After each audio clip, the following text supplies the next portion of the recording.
बिस्मिल्लाह अर्रहमान अर्रहीम।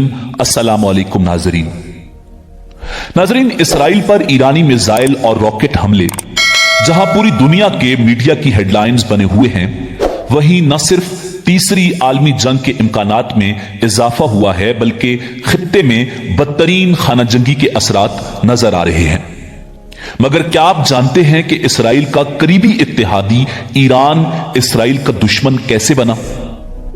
आज की वीडियो में हम आपको तारीख के हवाले से वो हकायक बताएंगे जो ईरान इसराइल कशीदगी का पस मंजर भी हैं और पिछले 50 सालों के दौरान दोनों मुल्कों के बिगड़ते ताल्लुकात का जायजा भी। नाजरीन, ईरान और इसराइल पिछली चंद दहाइयों से एक दूसरे के खुले दुश्मन बन चुके हैं और ईरान का कहना है कि वो इसराइल को दुनिया के नक्शे से मिटाना चाहता है। इसराइल और ईरान के दरमियान ये कशीदगी इस हद तक बढ़ चुकी है कि ईरान इसराइल को तबाह करने की धमकियां दे रहा है। इसराइल अपनी तरफ से ईरान को अपना सबसे बड़ा मुखालिफ समझता है, लेकिन क्या आप जानते हैं कि ऐसा हमेशा से नहीं था। दर हकीकत ईरान के 1979 के इस्लामी इनकलाब तक इसराइल और ईरान इत्तेहादी थे। ईरान 1948 में इसराइल के कयाम के बाद इसे तस्लीम करने वाली पहली रियासतों में से एक था। ईरान तुर्की के बाद दूसरा इस्लामी मुल्क था जिसने यहूदी रियासत को तस्लीम किया। उस वक्त ईरान पर मोहम्मद रजा पहलवी की बादशाहत थी और ईरान मशरिक वुस्ता में सबसे बड़ी यहूदी कम्युनिटी का घर था। अपने कयाम के वक्त इसराइल अपनी जरूरत का 40% तेल ईरान से दरामद करता था और बदले में असलहा, टेक्नोलॉजी और ज़रई मसनूआत फरोख्त करता था। नाज़रीन, इसराइल ईरान को अरब रियासतों के खिलाफ इत्तेहादी समझता था। ईरान ने खित्ते के अरब ममालिक के खिलाफ जवाबी कार्रवाई के तौर पर अमरीकी हिमायत याफ्ता इसराइल का खैर मकदम किया। उस वक्त इसराइल ने ईरानी ज़रई माहिरीन को तरबियत दी, तकनीकी मालूमात फराहम की और ईरानी मुसल्लह अफवाज की तश्कील और तरबियत में मदद की। इसराइल की खुफिया एजेंसी मोसाद ने शाह ईरान की खुफिया पुलिस सावाक को तरबियत दी थी। इसके एवज शाह ईरान ने इसराइल को तेल की शक्ल में अदायगी की, क्योंकि इसकी बढ़ती हुई मईशत को ईंधन की जरूरत थी। यानी इसराइल को ताकतवर बनाने वाला दरअसल ईरान ही है। नाजरीन, ईरान इसराइल से बाहर दूसरी बड़ी यहूदी बरादरी का घर भी रहा है। इसके बावजूद इस्लामी इनकलाब के बाद बहुत से यहूदी मुल्क छोड़ गए, मगर आज भी 2000 से ज्यादा यहूदी ईरान में आबाद हैं। 1979 में ईरानी इनकलाब में शाह ईरान का तख्ता उलट दिया गया तो ड्रामाई तौर पर दोनों मुल्कों के ताल्लुकात खत्म हो गए। ईरान के रूहानी पेशवा आयतुल्लाह खामनाई इसराइल को बैतुल मुकद्दस पर काबिज गैर कानूनी रियासत करार देते हैं। 1980 में फलस्तीन में इसराइल के खिलाफ पहली मुसल्लह तंजीम इस्लामिक जिहाद का कयाम अमल में लाया गया तो उसके पीछे भी ईरान था। ईरान और इराक के दरमियान 1980 से 1988 तक जारी रहने वाली जंग के दौरान इसराइल ने सद्दाम हुकूमत के खिलाफ तेहरान को 1500 मिसाइल फराहम किए थे। 1982 में इसराइल ने पड़ोसी मुल्क लेबनान पर हमला करके फलस्तीनी ग्रुप्स के खिलाफ कार्रवाई की तो उस दौरान दारुल हुकूमत बैरूत पर भी मुख्तसर वक्त के लिए काबिज हो गया। उसके बाद ईरान के पासदारान इनकलाब ने लेबनान में हिजबुल्लाह के नाम से मुसल्लह मिलिशिया को खड़ा किया, जो मुल्क के जुनूबी इलाके में शिया आबादी के मरकज से इसराइल के खिलाफ कार्रवाइयां करती है।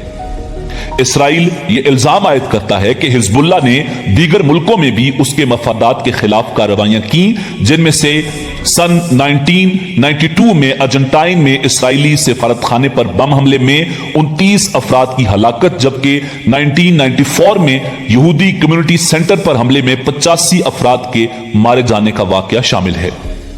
ईरान और इसराइल में सन 2005 में उस वक्त कशीदगी बढ़ गई जब सदारती इंतखाबात में तेहरान में अहमद नैयाद की हुकूमत कायम हुई।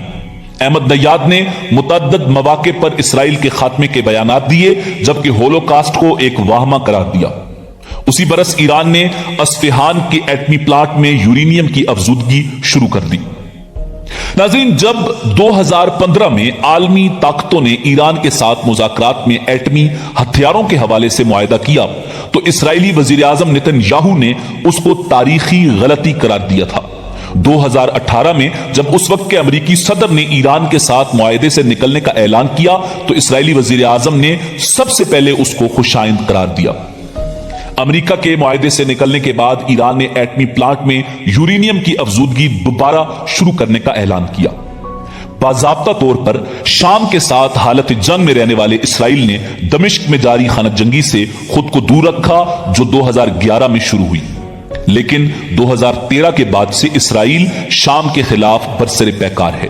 جب شامی صدر بشار الاسد کی حمایت میں ایران اور حزب اللہ کھل کر سامنے آئے، اس دوران اسرائیل شام میں حزب اللہ پر سینکڑوں حملے کر چکا تھا۔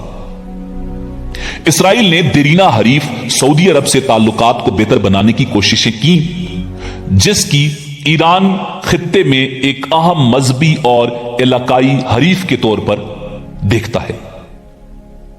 ناظرین، 2020 میں سعودی عرب کے اتحادیوں متحدہ عرب امارات اور بحرین نے اسرائیل سے تعلقات معمول پر لانے کے معاہدے پر دستخط کیے تھے۔ امریکہ نے اسرائیل اور سعودی عرب کے درمیان رابطے کی کوشش کی، لیکن غزہ جنگ کی وجہ سے یہ کوششیں پٹڑی سے اتر گئیں۔ پچھلے چند مہینوں میں اسرائیل نے ایران پر بحری جہازوں پر حملوں کا الزام لگایا، جبکہ ایران نے اسرائیل پر ٹارگٹڈ قتل اور یورینیم افزودگی کے پلانٹ کو سبوتاژ کرنے کا الزام عائد کیا۔ اسرائیل پر 2022 اور 2023 میں پاسداران انقلاب کے سرکردہ ارکان سمیت شام میں ایرانیوں پر ٹارگٹ حملوں کا الزام لگایا گیا تھا۔ 1 اپریل 2024 کو دمشق میں ایرانی سفارت خانے سے ملحقہ عمارت پر اسرائیلی فضائی حملے میں 1 درجن سے زائد افراد مارے گئے، جن میں پاسداران انقلاب کے 2 سینئر ارکان بھی شامل تھے۔ ناظرین، ایران نے دمشق میں ایرانی قونصل خانے پر حملے کا جواب دیتے ہوئے اسرائیل پر 300 کے قریب ڈرون اور میزائل داغے۔ غیر ملکی میڈیا کے مطابق ایران نے اسرائیل پر براہ راست ڈرون حملے کیے، جس کی تصدیق ایرانی پاسداران انقلاب نے بھی کی، جبکہ اسرائیل نے ایران کے متعدد ڈرون گرانے کا دعویٰ بھی کیا ہے۔